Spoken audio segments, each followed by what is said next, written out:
Hey everyone.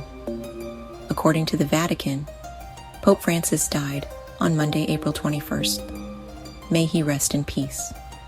Today, I'm diving into one of the most significant shifts in the Catholic Church under Pope Francis, the empowerment of women in the Vatican.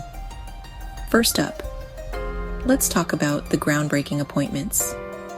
Pope Francis has appointed more women to positions of authority in the Vatican than any previous pope. In 2025, he appointed the first female prefect of a Vatican dicastery and the first female president of the Vatican city-states government. These roles were traditionally held by men. This was a huge step forward. Now, why did he make these changes?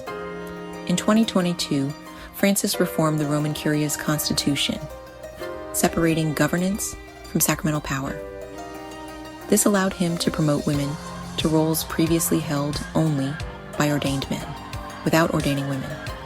The proportion of women working in the Vatican rose from 17% in 2010 to 24% in 2019.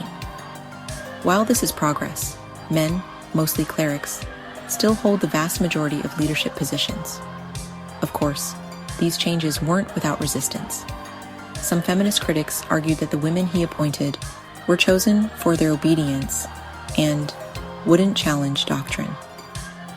However, some appointees, like Maria Leah Zervino, pushed for greater inclusion of women in decision-making roles. One of the biggest changes came with the Synod on Synodality, starting in 2023.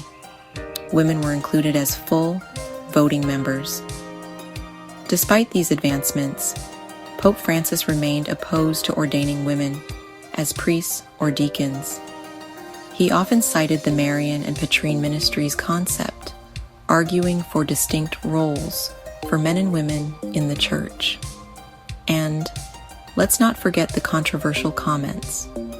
Francis faced criticism for remarks perceived as sexist, like referring to women theologians as strawberries on the cake and emphasizing traditional gender roles.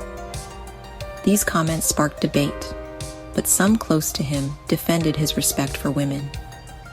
So what's Pope Francis's legacy on women in the church?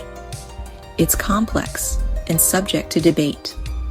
The future of women's roles in the church will depend on his successors, the women he appointed, and the evolving mindset within the Vatican. That's it for today. Thanks for watching, and don't forget to like and subscribe. See you next time.